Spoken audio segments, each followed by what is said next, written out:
بسم اللہ الرحمن الرحیم۔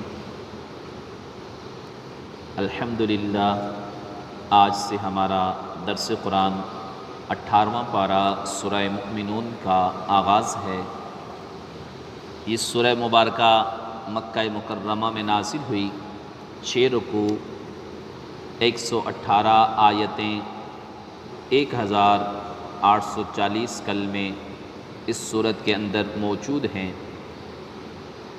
اس سورت کے نام کی وجہ یہ ہے کہ اس سورت کے ابتدائی حصے میں مؤمنون کی کامیابی، ان کے اوصاف اور آخرت میں ان کی جزا بیان کی گئی۔ اسی مناسبت سے اس کا نام سورہ مؤمنون رکھا گیا۔ بسم اللہ الرحمن الرحیم۔ قد افلح المؤمنون، بے شک ایمان والے کامیاب ہو گئے۔ الذین هم فی صلاتہم خاشعون، جو اپنی نماز میں خشوع اور خضوع کرنے والے ہیں۔ ابتدائی آیات میں فرمایا کہ مؤمنون کامیاب ہیں، ایمان والے کامیاب ہو گئے، اپنے مقصد کو انہوں نے پا لیا، اللہ کے فضل کو پا لیا۔ یقیناً یہ سب سے بڑی کامیابی ہے۔ اور فرمایا کہ وہ مؤمن، وہ ایمان والے جو اپنی نمازوں میں خشوع اور خضوع کرنے والے ہیں، گڑ گڑاتے ہیں۔ یہ پہلا وصف بیان کیا ایمان والوں کا کہ نماز خشوع اور خضوع کے ساتھ ادا کرتے ہیں۔ نماز کے اندر دل پر خوف خدا طاری ہوتا ہے اور ان کے اعضاء ساکن ہوتے ہیں۔ خشیت دل کی حالت کا نام ہے کہ بندہ رب کے حضور دل و دماغ کے ساتھ حاضر ہو، اپنی عجز اور انکساری کا اظہار کرے۔ خشوع ظاہری یہ بھی ہے کہ وہ نماز کے آداب کی رعایت کرے، ادھر ادھر نہ دیکھے، عبث کاموں میں اور بالوں، جسم، کپڑوں کے ساتھ کھیلتا نہ رہے، بلکہ پوری توجہ اللہ کی طرف ہونی چاہیے۔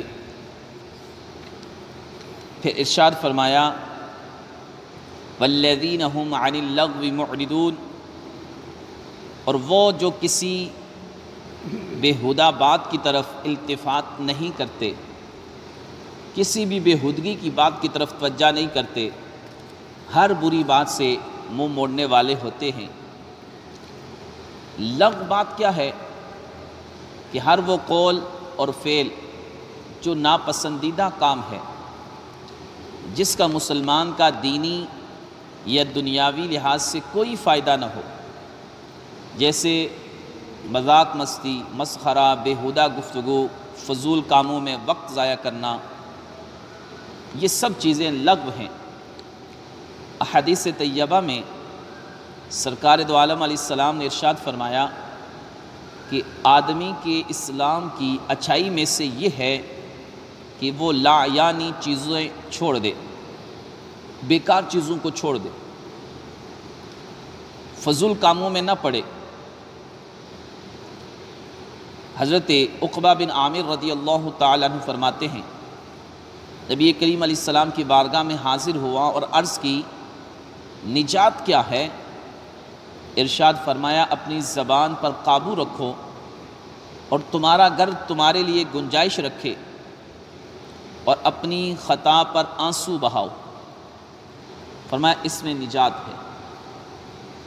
پہلا فرمایا زبان کو قابو میں رکھو، فضول نہ بولو، فضول بات نہ کرو، اور گھر تمہارے لیے گنجائش رکھے، یعنی بلا وجہ گھر سے ادھر ادھر نہ جاؤ، اور پھر اپنی خطاؤں پر آنسو بہاؤ۔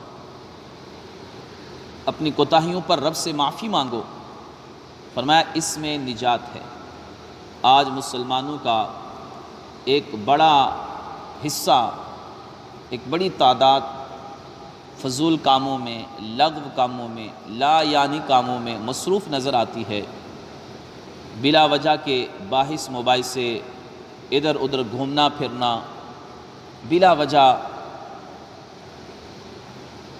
یہ ساری چیزیں لغو میں ہیں۔ ہاں، اگر اللہ کی قدرت اور عبرت کے لیے بندہ سیر و تفریح کے لیے جائے تو وہ ایک الگ صورت ہے، اور پھر اپنی خطاؤں پر لوگ رونے کی بجائے آج زیادہ خوش ہوتے ہیں۔ اس لیے یہ صفات مومن کی نہیں ہے کہ وہ گناہ کر کے خوش ہو، بلکہ مومنین اپنے گناہوں پر ندامت اختیار کرتے ہیں اور اللہ کے حضور معافی مانگتے ہیں۔ اللہ تبارک و تعالی ہمیں یہ آیات مبارکہ سمجھنے کی توفیق عطا فرمائے۔